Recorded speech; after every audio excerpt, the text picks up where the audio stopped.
This is Get Your Shift Together with Michele Ferrari and Jordan Harding. Michele is on a mission to support you on your leadership journey. As an executive and leadership coach, she wants to show you that you can have the impact and the career that you want by aligning your thoughts, your choices, and your actions with your goals, not only to benefit yourself, but the world. It's time to get your shift together. Here we are on episode 24 of the Get Your Shift Together podcast. I'm here with Michele Ferrari. Woo! You're here, Michele. You wanted a cheerleading crowd, so here we are this morning. If you listened to last episode, you'd hear that's Michelle's request.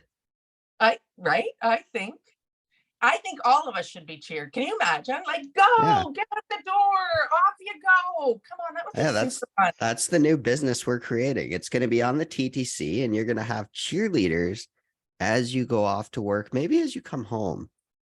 Yeah, it would be, yeah. The TTC is the public transportation in Toronto. And That's right. I don't think they'd enjoy it, but let's try it anyways. Well, and we have to clarify that for our global audience. I know, our global audience. Yeah. My aunts are listening in Germany, so there you go. That's great. I know it's interesting when you look at the stats of this podcast and where people are listening from, but I digress. So, we started off with a 5-series episode here in 2023 to make it a better year for you. And the first one was really around the introduction of a work audit and how we were going to incorporate the 4 C's. If you listened last time, it was around, if you didn't go back, it was about the first C, consciousness. And I guess we'll start there. The practice that we had about consciousness was sitting with yourself and naming what you're feeling and trying to do it for 5 minutes of the day for 7 days. And then the second step to that was labeling the emotions. And then having really that coffee conversation with yourself and understanding what the emotion could represent. And I want to underscore, without judgment. I would say one of the number one things that I experience in my one-on-one coaching practice is people acknowledge these feelings coming up, the presence of these emotions, these feelings, and the judgment is harsh. Like, man, if you see social media and some of the comments on social media, when we're talking to ourselves about how we're showing up in the world and what we're feeling, we are worse than social media comments. Like, we troll ourselves. So the practice is to certainly sit with your emotions, to identify your emotions to the best of your ability, and then to really notice, am I judging myself, or can I just accept this emotion for the information carrier that it is? And what's just on that, if we are judging ourselves, what's kind of a tip to stay away from that? Stop it. Just stop it.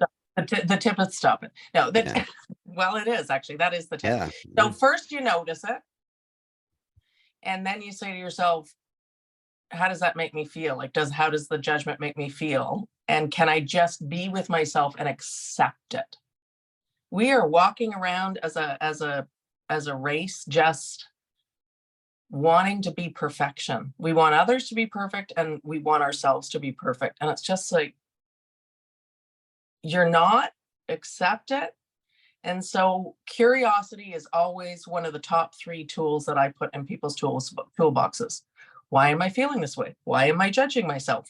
Just curious. Why? Because it keeps opening up sort of the next door. Yeah, I love that. Why? Just ask that question, why? So the second of the 4 C's is creation. Mm-hmm. Michele, what does create mean in this space, in coaching, in a work audit? Creation is addressing the concept that as people, we're often crystal clear on what we don't want. Yes. Like I never cease to be amazed by how clear we are on what we don't want. And yet I would say at least, I'm underrating here, at least 70% of the time, when I say to people, what is it that you want? I get this. Do I So have to answer? for Do I have to answer that for now? those not on YouTube, Oh, Michelle is right. just looking at the camera, doing one of those thinker poses, And they just with always no say, response. yeah, well, do I have to answer that now? Can I think about it? Ah, And of course, I've done a couple of last year in particular, with a couple of my largest clients, I went in and I did all day sessions so people could come in for 30-minute time slots. And so many young people, and by young, because, I'm approaching 58. So people in their 20s were like, well, no one's ever asked me that question before. And nobody has to ask you that question. You have to ask yourself that question. What do I want? So creation is about beginning the process, because it is an iterative process. And what I mean by iterative, you are not going to sit down on a Sunday night and write 2 paragraphs on what I want, and then that is sort of a done deal. When you ask yourself the question, and look, a lot of coaching is sitting with self. It really, it's not in a mind racing way, like the mind continuing to work overtime, but in a what's present here for me. So when we ask ourselves the question, what is it that I want? Don't go in search of the answer, just sit for a few minutes and see what pops up. And again,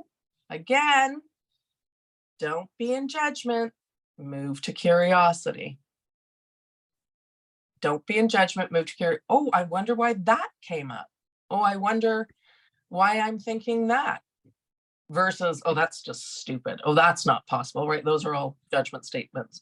So what you want to do is sort of clear the way. No one's listening to you. No one's looking at your notes. No one gets to judge you. Like, no one's around. You get to just play and expand and just, well, what is it that I want? it's interesting how you phrase that question, because we're so used to being asked, what do you want to do for work, or what do you want for a career? We rarely get asked, what do we want to create? And that, when we say, what do I want to do for a career? Who do you want? What do you want to be? Right? Isn't that like what do you want to be? What do you want Exactly. to go Yeah. to school for? When you say to yourself, what do I want to create? When you ask yourself, what do I want to create? Suddenly you're opening up multiple paths. So it's not one singular path, it's multiple paths. I have the grace and the blessing of coaching some pretty high powered people who the majority of us would look at and go, wow, you're successful. And again, those are by the standard sort of current social construct ideas of success: money, title, those kinds of things. So I'm working with a very intelligent woman and very successful, working at one of the top companies in our country. And she's looking for the next rung up on a title scale. She wants to be a senior vice president. And it was interesting. This woman I've been coaching her for over a year. And every single time I give her a piece of homework, like during the coaching, super insightful, super connected, just like synapses firing. She comes back, homework is like lots of insights, like really comfortable sitting and exploring herself. And when I said to her on our last call, why do you want to be an SVP? She didn't have an answer during the call. Totally cool. Gave her the homework of just sitting with it and exploring it. Came back and said, I couldn't do the homework. And it freaked her out. Oh, wow. It freaked her out. She's like, I always can answer the questions. And I said, okay, so what do you think that means? What do you think that is? And what's interesting is for her, what came up was, I think I'm supposed to sit where I am and actually enjoy it for a little while instead of striving to hit the next level. But she'd been so programmed, next level, next level, next level, next level, that she had shut down the possibility of, oh, I'm really enjoying myself. I'm really enjoying my team. She's done some wonderful things with her team. She's created just a microculture within her departments of trust and alignment. It's been, her work over the last year has been unbelievable.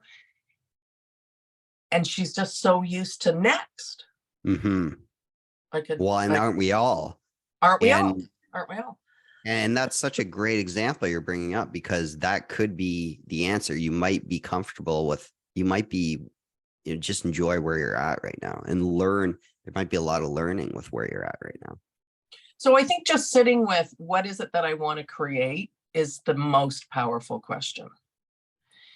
Because one of the other things that we're indoctrinated into practicing is we pick very specific paths and very specific things. So if I say to people, vision boards are hugely popular. Visioning, yes. Visioning is one of I would say for sure in my top 3 tools as well. So curiosity is one and visioning is one. But what happens inevitably with visioning, and that's what creation is about, is I want to get married. I want to be an SVP.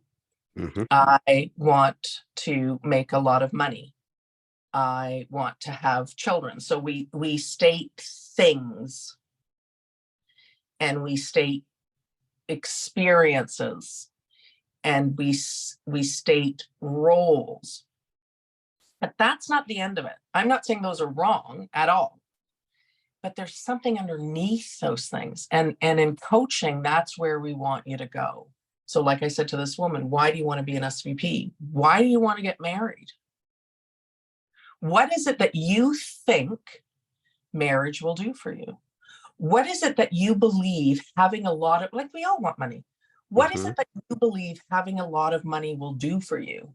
That's connected to what I want to create. The money is a path because you fundamentally believe, consciously or unconsciously, it's going to do something for you. It's going to create a feeling in you. And when we're talking about visioning and coaching, and when we're talking about creating and coaching, it's the feeling that we want you to identify. How is it that I want to feel as I move through my life? And then people, of course, will say, well, I don't want to feel this way. I don't want to feel that way. I don't want others to make me feel this way. How do you want to feel? I want to feel secure. I want to feel okay. right. I want to feel calm. I want to feel stable. I want to have the experience of feeling stable. But what we say for stable instead is, I want to work for Google. Well, why do you want to work for Google? Well, because they pay well and they're sort of a prestige company to work for. Okay, and what will working for a prestige company do for you? And what will a stable paycheck do for you? So you want to keep asking yourself the why. I can't even remember how many years ago I learned this, but the 5 whys, right? So you make a statement, why, you make a statement, why, you make a statement, why. And typically by the 5th why, you get down to the crux of it. You get down to the real thing that's happening. And what we want you to do from a coaching perspective, and certainly in the confines of the practice, is establish an articulation of how do I want to feel? What do I want to create and how do I want to feel? Does that make sense? Yeah, it does. And you brought into the how do I want to feel? Like I want to feel stable. I want to feel calm. And I was wondering how that came into create, because creation, as I was reading and doing some research, it's about creating that crystal clear vision. And I don't think many of us are conditioned to ask ourselves a question of how do I want to feel, because we just go to creating a vision without thinking about feelings. Does that make sense? 100%. And so here's what so marriage is always one of the things that I go to, because so many people that I don't want to get married. And I find it very funny because they want to get married. And then 1 in 2 of us get divorced, although I think the stats are getting better now. I think we're turning a corner. So many divorces. And even if you're not getting divorced, you know, when you talk to your friends and you're like, how's your marriage going? And of course, just so everybody in La La Land knows, Jordan's getting married this year. So, you know, I'm basically crippling him now with this conversation. Yeah. But a lot going on. No, I'm just yeah, kidding. so we believe that marriage, that attaching ourselves to someone is going to give us something. But Yeah. what we have done over the decades, over the centuries, is we've short circuited it to say marriage. And we believe marriage will give us love. We believe marriage gives us acceptance. We believe marriage gives us validation. And guess what, people? If you don't marry the right person, it does the opposite. Speaking as a divorced person, it gives us the opposite. But we say the path to feeling loved, the path to feeling secure, the path to feeling validated is marriage. And for so many of us, it's the opposite. So when you say, I want to get married, you have to walk through one door. When you articulate in your creation statements and your visioning statements, I want to feel loved. I want to feel secure. I want to feel stable. You start to open up more doors. What are the multiple paths to feeling loved versus this particular societal construct? Yeah, and that's so relatable to careers as well, right? And you know, creating that crystal clear vision, you're really eliminating. You said something in a blog about eliminating things that you don't want, that we don't want to let go of. Where does that come in for Create? Well, when we look, often when you say to people, what do you want? Mm-hmm. How do you want to feel? People struggle with that because we're used to coming in from the negative perspective. So I often have people say, okay, if you can't get to what you want, make a list of what you don't want. Make a list of what you don't want. Make a list of what you don't want. Okay. And then ask yourself what the opposite of that is. So that's a point of entry. And that's why I struggle when, you know, we label good emotions and bad emotions, as we talked about before in consciousness. Emotions are just emotions, and they're all points of entry. They're all neon signs. So if you do make a list of what you don't want, Mm-hmm. it's not helpful for you to stay in the I don't want this, because then all of your energy is focused on that. But if you use it as a tool and then you say to yourself, well, what is the opposite of that? I don't want to feel controlled. I want freedom. Mm-hmm. I don't want to feel anxious. I don't want to feel anxious. What's the opposite of anxiousness? Peace or calm? Peace or calm. And Grounded. The words will be different for every single person, but it's a point of entry. As you practice getting more connected to what you do want, you start to shift your energy, and it often happens unconsciously. And that shifting of energy creates space for what you do want to come in. What about I don't know if it's a saboteur or just your mind. What about the people that are like, I don't want to feel stressed, but then the other part of them is like, you know what? Everyone's stressed. We live in a stressful world. Is that just an excuse you're bringing up? It's not excuses. It's rationalizing a state of being that we've been trained to accept. And so because we judge ourselves for being stressed, mm-hmm. we then say, well, maybe I should learn to expand my tolerability of stress. Yes. Or, right? That's a perspective. And again, there's so little in the coaching world that's right or wrong. It's just, does that make sense for me? Does it take me in the path of what I want, or does it take me away from what I want? And we're so afraid to declare what we want because we think others will judge us. And you know what? Here's the thing. Others probably will judge you, Yes. regardless of how Yes. brilliant your creation statement is or your vision statement is. Do I think others will judge you? Yes. But the point is, it's not about them. My life and my choices have been completely different. Look, I'm a unmarried, divorced, unmarried, childless woman who, after her third year of university, before going into exams, basically had a meltdown, a mental meltdown, from, trauma. And I didn't finish my exams in my third year. So guess what that meant? I didn't graduate university. Now, societally, I'm unmarried, I have no kids, and I didn't graduate university. I'm a loser. But what my life experience has taught me, what I've chosen to engage in and chosen to believe, is I'm actually very successful by other people's standards, but I'm successful by my standards because I'm really, like, I love my life. I love what I do Yes. for a Yes. living. I love that I'm living in a house that I've paid for, and I look at it and go, I did this. Hmm. But I'm not, right? If I listen to other people, I'm not supposed to be as happy as I am. And so the art of creation, the art of beginning your visioning statement is starting the practice of getting comfortable with what you want, how you want to feel in your life, regardless of all the noise around you. Now, that takes practice, Jordan, as you and I well know. Like, we're so attached to what other people think about us, it actually stops us in our own creative process. So That's it right. becomes, That's absolutely right. Yeah. right? So it becomes a practice of,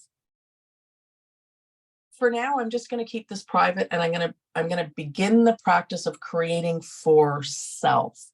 And right now, at this juncture, I don't have to worry about what everybody else thinks. I don't have to worry about whether I'm on the standard path.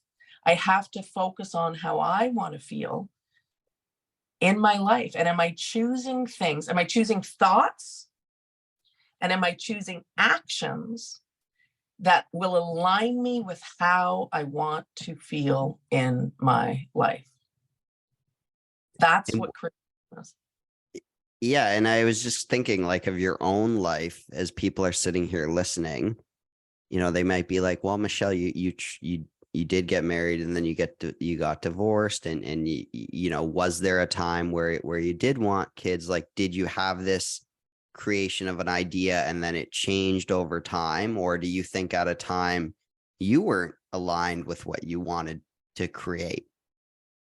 Not to put you on I the think, spot. yeah, let's great. So yes to everything that you just said. So for clarity, and this is what I love about being a human being. Of course we change over time, and of course we Yes. get clearer over time. And that's why I love the practice, because life is a practice. Hmm. Life is a practice. So connecting to myself has been a practice. It's an ongoing practice. I often have to check in and say, am I really listening to myself? Or am I listening to other people? Or am I not at a deep enough level? I still do it. I'm going to be 58 years old, and this is my life's work. And I still have to practice. Am I authentically connecting to myself? And yes, of course, I have changed over the years. Yeah. And, in my estimation, I've gotten better and more connected over self. But What was that question you just said? Am I really being authentic, really being true to myself? Because I think that's an important one people can ask themselves yeah, over and over as you're sitting there. yes. And that answer isn't easy to identify. It's, when I look at all the societal constructs that we have, and all the, our friends' voices and our families' voices and strangers' voices, now that we have social media, it's hard to connect to self and really go, am I listening to me? But that's where coaching gives you lots of tools to ensure that you're plugging in and learning to discern what's noise Yes. and what's my authentic self. And what you want to establish in your life, if you don't have a coach, if you're not going to get a coach in the near future, what you want to do in your life is surround yourself with people who you can say to them, look, I just need you to listen to me. And then I need you to filter back to me what you hear, not what your opinion is, but what you hear. So in my day-to-day life with my friends, I often give them my opinion. Like so many thoughts are going off in my head right now. Wait, My are friends, you giving them back what you heard, or are you giving them your opinion? no, in my day-to-day life, I often just give them my opinion. And what I should be doing is practicing what I practice with my clients, which is just listening to people and filtering back to them what I heard, because that gives them access to their own thoughts. Like I've said this to you before, I can't remember if I said it on a podcast. I call myself a weed whacker. Like people are often, oh, thank you for all that information. I didn't give you information. I helped you access your own information. I cut all the overgrowth out so that you can actually hear yourself. That's what coaching is meant to do. It's meant to allow you to hear yourself, try on different perspectives. And as you try on those different perspectives, what are you most in alignment to? So as you begin this art, this practice of creating, of visioning for yourself, hearing your most authentic voice will take some work. And I love the metaphors. You know, Michelle is the mirror and the weed whacker in your life. I got to come up with a nice one, but those are... No, it makes a lot of sense. So, you know, people are going to go away from this episode and where's the practice we want to get to? Like, do we want them to write a vision statement and really investigate those feelings? I mean, last time we gave them a little thing to go away and think about. What should it be today? Yeah, I would begin. I would make this a 2-step process at a minimum. First, I would say to myself, I would say, okay, I'm going to carve out 15 minutes. Let's not make it a big, oh my God, I got to sit down and be in this state. Just 15 minutes. Set your phone, 15 minutes. Right at the top of the page, what do I want to create? And just free flow. It doesn't matter if it's gibberish. It doesn't matter if it comes out stunted. It doesn't matter if you start to write silly things. Just give yourself the 15 minutes and write. Inside of there, some stuff will be relevant to you. Mm-hmm. The second question that you could ask yourself in this writing exercise is, what do I want to stand for? That's a second point of entry question. I call them point of entry questions.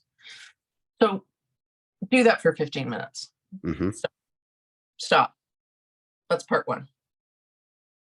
A couple of days later, the next day, a week later, go back and say to yourself, okay, another 15 minutes on the clock. How do I want to feel in my life?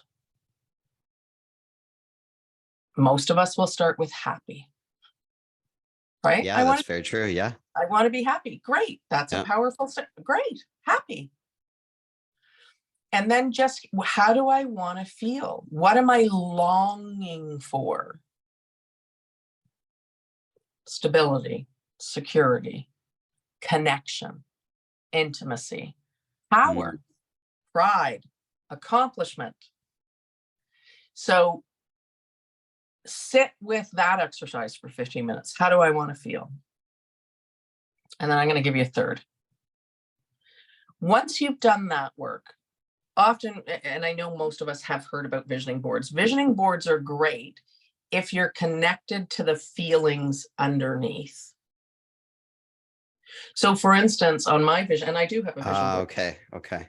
So what's an example like that? You might have a house on a beach on your visioning board, but you need to be connected to what that house is bringing you. Exactly. And then when you look at that picture, that house on the beach is a path to what you want. It's a path, but the feeling underneath that you're really connecting to. I have a picture of Michelle Obama on my vision board. And the reason I have a picture of her on my vision board is because I find her, look, I don't know the woman. This is my experience of her.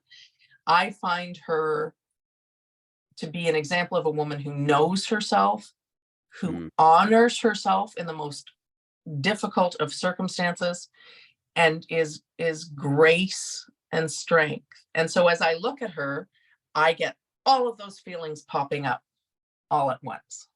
So you're looking at Michelle Obama, and instead of thinking, oh, I want to be,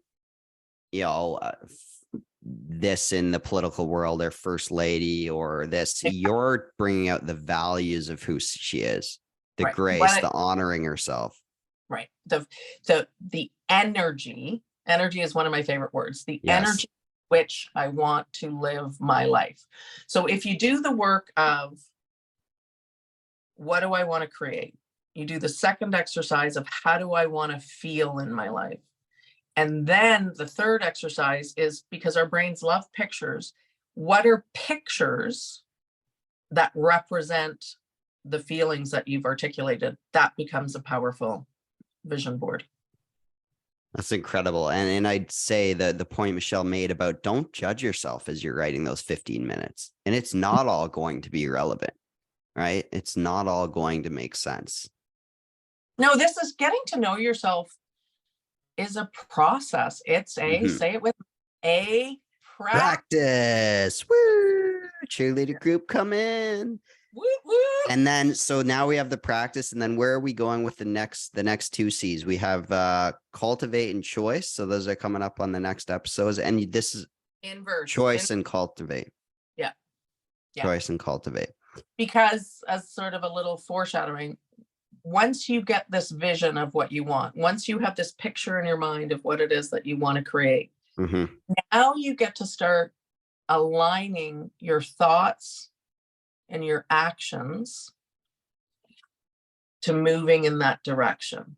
So when you feel a moment of rage, like you want to yell at somebody that's hurt your feelings, you then get to invoke the pause, and you get to say, okay, well, yelling at this person help me move towards creating the life that I want to create, or will it move me away from creating the life? So you now are getting into conscious choice versus reacting to the automatic thoughts and feelings that come up. You get to actually now look at your thoughts and feelings with curiosity, and you get to start to make conscious choice. But we'll talk more about that in the next episode.